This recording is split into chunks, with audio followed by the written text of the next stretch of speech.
नाज़रीन, इस्लामाबाद में chief election commissioner तरफ़ां क़ाइम कयल शिकायती सेल के हिन वक़्त ताईं 11 शिकायतूं मिली चुकियूं आहिनि। इन हवाले सां वीडियो लिंक ते मौजूद आहे धरती टीवी इस्लामाबाद जो ब्यूरो चीफ नसीर चारण। जी नसीर, शिकायती सेल खे जेकी शिकायतूं मिलियूं आहिनि छा उन्हनि जो हसालो कयो वियो आहे? असां हिन वक़्तु मौजूदु आहियूं चीफ इलेक्शन कमिश्नर तरफ़ां जेको काउंटर सेल ठाहियो वियो आहे, जिते ज़मीनी चूंडूं जेके क़ौमी असेंबली जूं 8 ऐं सूबाई असेंबली जूं जेके 3 सीटुनि ते जेके ज़मीनी चूंडूं थी रहियूं आहिनि, उन हवाले सां काउंटर सेल ठाहियो वियो आहे इलेक्शन कमीशन ऑफिस में। असां हिन वक़्तु उते मौजूदु आहियूं ऐं हिन वक़्त ताईं जेके इलेक्शन कमीशन जे काउंटर सेल में जेके शिकायतूं जेके वसूल थियूं आहिनि, मौसूल थियूं आहिनि, उहे मजमूई तौर ते 11 शिकायतूं मौसूल थियूं आहिनि ऐं ख़ासि तौर ते मुल्तान ऐं पेशावर जे तरफ़ां जेके आहिनि सो उते जेके ज़मीनी इलेक्शन थी रहियूं आहिनि, इन 31 पेशावर ते ऐं जेको मुल्तान ते जेकी ज़मीनी क़ौमी असेंबली जी सीट ते चूंड जेकी थी रही आहे, उन ते जेके शिकायतूं आहिनि उहे मौसूल थियूं आहिनि ऐं फौरी तौर ते इलेक्शन कमीशन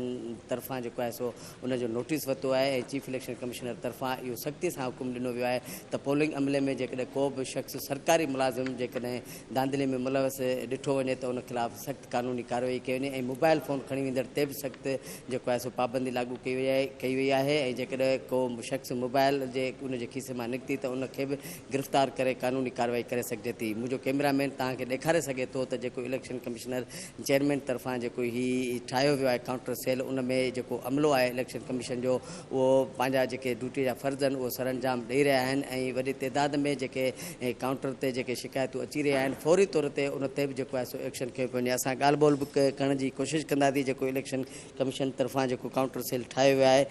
जी नाज़रीन, तव्हांखे ॿुधाईंदासीं। मैडम अस्सलाम वालेकुम। मैडम,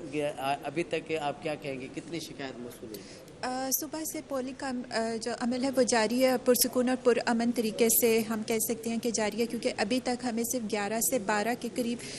शिकायत मौसूल हुई हैं जो कि बिल्कुल माइनर नेचर की हैं। मतलब कोई मोबाइल फ़ोन अंदर ले गया तो उस पर बर वक्त हमने कार्रवाई करके फ़ौरन उनका अजाला कर दिया गया। तो अल्लाह का शुक्र है कि अभी तक पुरअमन तरीके से पोलिंग का सिलसिला जारी है, जो कि शाम 5 बजे तक जारी रहेगा। अच्छा मैडम, एक ये बता दें कि जो इलेक्शन हो रही हैं उसमें चीफ इलेक्शन कमिश्नर ने भी सख्ती से हुक्म दिया है कि कोई मोबाइल फ़ोन नहीं ले जाए और अगर धांधली में मुलविस हुआ तो शिकायत के जो आई हैं वो किस नौयत की शिकायत है? वो मामूली नेचर की थी, मतलब जिस तरह 1-2 मोबाइल की आई हैं जिस पे फौरी तौर पे एक्शन लिया गया, या पोलिंग स्टेशंस के बाहर ख़वातीन में कुछ झगड़ा हो गया तो उन पे हमने कंसर्न ऑफिसर से फ़ौरन जो है रब्ता करके फ़ौरन एक्शन लिया गया है और उनका फौरी तौर पे हल करके उनका वो ख़त्म कर दी गई, रिजॉल्व कर ली गई हैं। अच्छा, आप क्या समझते हैं कि जो 8 कौमी असेंबली की 3 सूबाई की हो रही हैं उनमें से सबसे ज़्यादा अभी तक जो 11 हुई हैं, मगर अभी काफ़ी टाइम है, तो कौन सा हल्का है जिस पर शिकायत ज़्यादा है? इस तरह से तो अभी बीच में जो है डिवाइड करके अभी वो बताना इस तरह से मुश्किल है कि मतलब ओवरऑल आ रही हैं, कुछ मीडिया की तरफ से हमें आ रही हैं, कुछ जो है कंप्लेंट हमने ये फ़ोन किए हुए हैं उसमें से हैं, लेकिन ये मुख्तलिफ जगहों से आ रही हैं उनमें हल्कों में, लेकिन वो माइनर नेचर की हैं जिनको हमने वो रिजॉल्व कर लिया गया।